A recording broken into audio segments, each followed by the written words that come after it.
The phone line, Steve, Indiana. Your question or thought, Steve, Indiana. Yes, ma'am. Thank you for having me. Sure. I'm one of probably millions watching from home, and I try to put myself in what the actual juror may think and hear. We've heard a lot regarding maybe the mindset of George Zimmerman being the neighborhood watchman and what he was thinking when he saw Trayvon.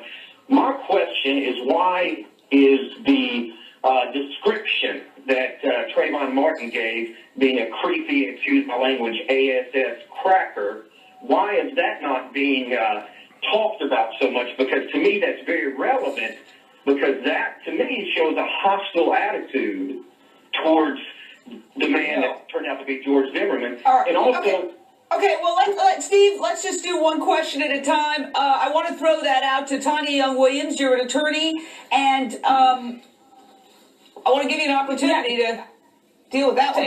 Well, I think no one wants us to hear. No one wants to hear that type of language. However, when someone is following you and you are afraid, very often you will say things that you might not otherwise say. So the fact that Trayvon allegedly called this man that word, I don't think that's a big deal. I don't think it's something for us to look at. But it seemed to be a hostile environment with Trayvon trying to hide from George Zimmerman, who was hunting him down.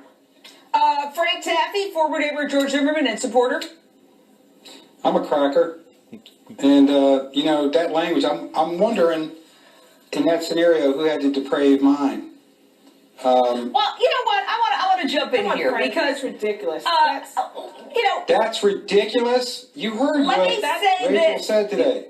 Okay, but let me say this, Frank. I'm just curious as to who had the depraved mind during that.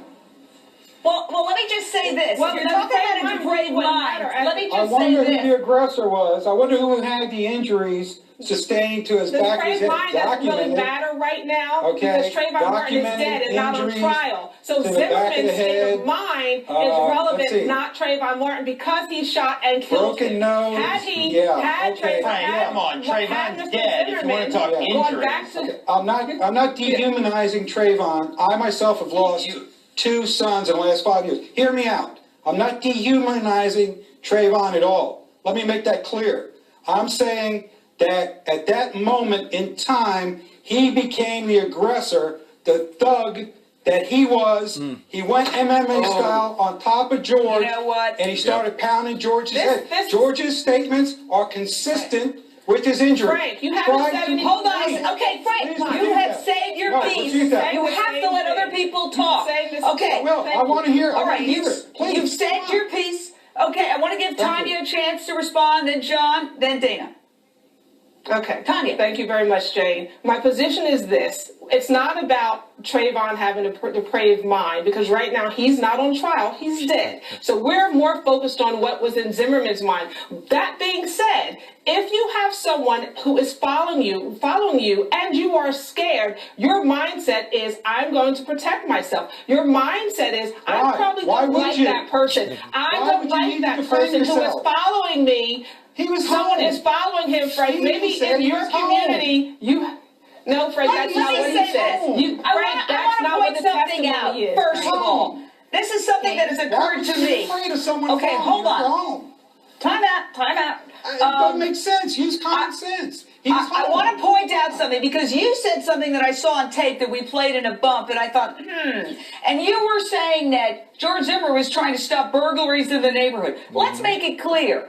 Trayvon Martin was not doing anything but buying Skittles and a soft drink and walking back from the 7-Eleven to the home where his father was staying with his girlfriend. Let me finish.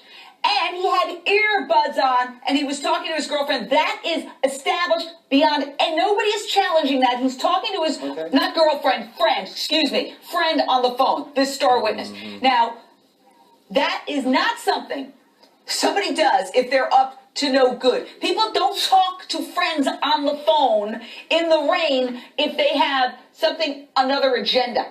They would not be talking to a friend on the phone. Do you see what I'm saying? Can I address that now? Okay. Can you allow me to retort? Okay. The first place he sees Trayvon is up in my yard. Okay. It's a rainy night.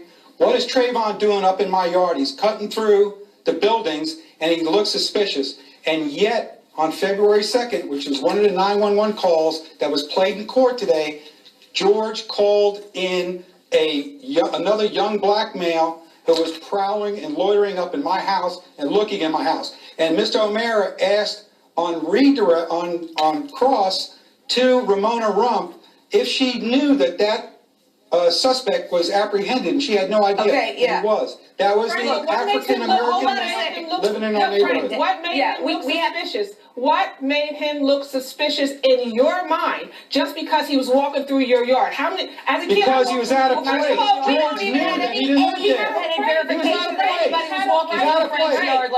He had a right to be there, Frank. He had a right to be there, and that's why Zimmerman shot him because of mind. We're going to take a break. We'll be right back.